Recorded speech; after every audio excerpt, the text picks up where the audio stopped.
मुझे नहीं पता था कि हम जिससे प्यार कर रहे हैं वो एक आत्मा है। रिया को एक क्लाइंट कॉल आता है। काम है मल्होत्रा हेरिटेज हवेली को रिनोवेट करना, जो 20 साल से वीरान पड़ी है। हवेली इतनी खूबसूरत है कि रिया पहली नज़र में ही मोहित हो जाती है, लेकिन वहाँ कुछ तो है जो अजीब लगता है। दीवारों में ठंडी सी कंपन, सीढ़ियों पर सुनाई देती धीमी अचाल की आवाज़, एक पुराना पियानो जो रात को अपने आप से बजता है। उसने मिस्ट्री को नज़रअंदाज किया, लेकिन दिल कहीं उलझने लगा। एक रात रिया को सपना आता है, एक हैंडसम लड़का सफ़ेद सूट में सामने खड़ा है। उसकी आंखों में गहरी उदासी और मोहब्बत है।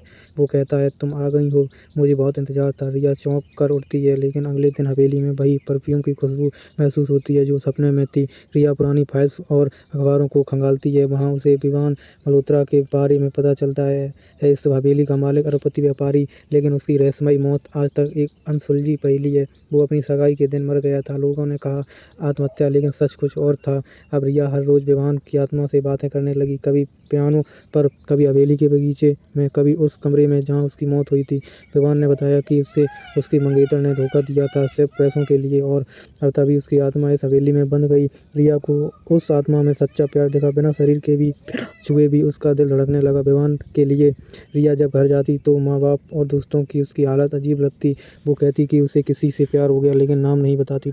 डॉक्टर्स कहते हैं उसे हेलुसिनेशन हो रही है, लेकिन रिया जानती है कि ये सब झूठ है, उसका प्यार सच है।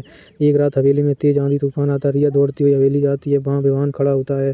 वो कहता, तुम अब आ सकती हो, मैं तुम्हें इससे ज़्यादा तकलीफ नहीं देना चाहता।